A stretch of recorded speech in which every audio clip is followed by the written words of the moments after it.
안녕하세요. 저는 대림성모병원 유방센터에서 유방암을 진단하기 위한 여러 가지 영상 검사들을 판독하고 있는 영상의학과 전문의 이소민입니다. 오늘은 유방암을 진단받고 병원에 오시게 되면 어떤 검사들을 받게 되는지 알려드리고자 합니다. 유방암으로 막 진단을 받으신 환자분들은 나는 암 몇 기 상태일지 그리고 어떤 수술을 받을 수 있을지 궁금하실 텐데요. 병원에 오시게 되면 먼저 질병이 얼마나 진행된 상태인지 현재 상태를 확인을 하고 앞으로의 치료 방향을 결정하기 위해서 여러 가지 검사들을 받게 됩니다. 첫 번째로는 유방 자체에 대한 정밀 검사가 진행이 되고요. 두 번째로는 암세포가 혹시 혈액이나 림프를 타고 몸의 다른 장기로 전이가 되지는 않았는지 보기 위한 전이 검사가 진행이 됩니다. 그리고 세 번째로는 전신 마취와 수술을 견딜 수 있는 전신 상태인지를 보기 위한 수술 전 검사로 나눌 수 있겠습니다. 조직 검사를 통해서 유방암으로 확진이 된 가장 큰 암 덩어리뿐만 아니라 그 주변의 작은 악성 결절들이나 미세 석회가 추가적으로 분포할 수가 있습니다. 이런 것들이 어떤 위치에 얼마나 넓게 분포하는지 정확한 암의 범위를 알아야만 수술 방법과 병기를 결정할 수 있습니다. 그래서 이런 것들을 보기 위해서 유방 X선 촬영과 유방 초음파 그리고 유방 MRI 등의 검사가 추가로 시행될 수 있습니다. 이 검사들은 각각 보는 포인트가 다르고 상호 보완적인 관계에 있는 검사들이기 때문에 간혹가다 유방 X선 촬영 눌러서 찍는 게 너무 아파서 그냥 초음파만 하고 싶다 하시는 분들이 계신데 이런 식으로 어느 한 검사만 선택해서 받으시는 것은 절대 안 됩니다. 그리고 또 동네 병원에서 검사를 다 하고 왔는데 똑같은 검사를 다시 또 해야 하나요? 라고 물어보시는 분들도 가끔 계십니다. 저희가 물론 가지고 오신 사진들을 미리 다 검토를 하고 참고는 합니다만 그렇지만 흑백 필름 사진이랑 화소가 높은 디지털 카메라로 촬영한 사진을 비교했을 때 이제 좋은 카메라로 찍은 사진이 더 또렷하게 잘 보이는 것을 생각하면 좀 쉬우실 텐데요. 이렇게 오래된 장비를 사용을 해서 부적절한 자세 잡기로 잘못 촬영된 사진을 가지고 오실 경우에는 유방의 일부가 잘려서 다 포함이 되지 않는다거나 병변에 있는 미세석회를 평가하는 데 어려움이 있을 수 있습니다. 그래서 이런 경우에는 이미 같은 검사를 하고 오셨다 할지라도 다시 촬영을 하는 경우가 종종 있습니다.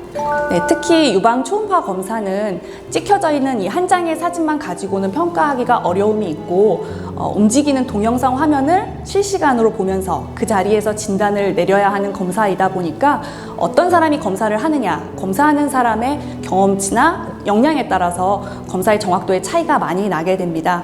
그래서 보통은 수술 받을 병원에 방문하시게 되면 다시 한번 정확하게 유방 초음파를 받으시는 것이 좋습니다. 유방 MRI는 팔에 조영제 주사를 맞고 엎드린 자세에서 30분 정도 촬영이 진행이 됩니다. 가장 예민하고 민감한 검사이다 보니까 유방암이 있는 반대쪽 유방은 괜찮은지 그리고 림프절 전이는 어느 정도 진행이 되었는지 등에 대해서 자세하게 살펴보게 됩니다. 수술을 앞두고 있는 유방암 환자뿐만 아니라 선항암 치료를 받고 있는 환자에서 암 덩어리가 얼마나 작아졌는지 항암 치료의 효과를 판정하기 위해서도 사용됩니다. 유방 외에 폐나 간 등의 다른 장기로 혹시 원격 전이가 일어나지는 않았는지 보기 위해서 흉부와 복부 CT 검사가 진행될 수 있습니다.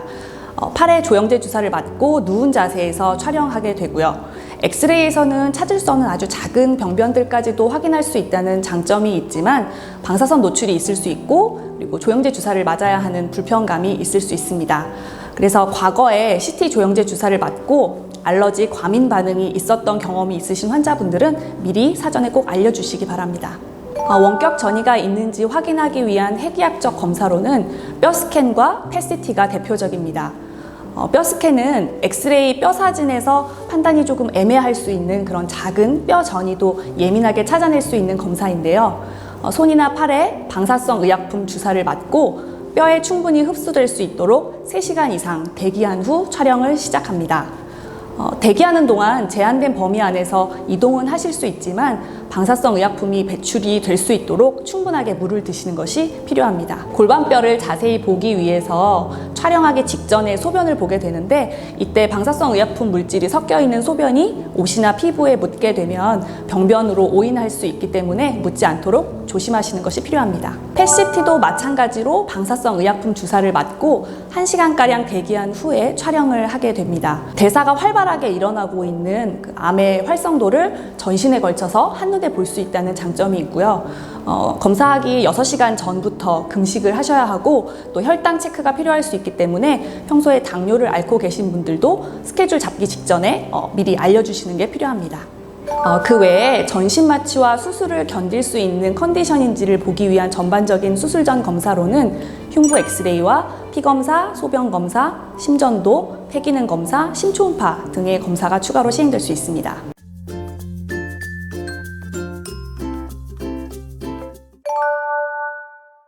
아니요, 모든 환자에게 이런 검사들이 다 필요한 것은 아닙니다.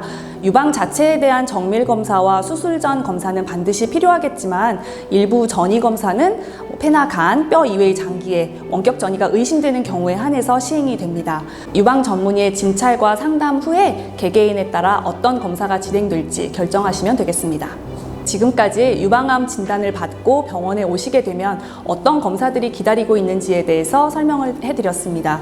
검사 종류가 워낙 많고 복잡하게 느껴지실 수도 있지만 이 모든 검사들이 한꺼번에 다 시행이 되는 건 아니니까요. 너무 겁먹지 마시고 병원에 오셔서 유방 전문의에 의한 진찰과 상담 후에 결정을 하시기 바랍니다. 네, 영상이 유익하셨다면 구독과 좋아요 부탁드립니다.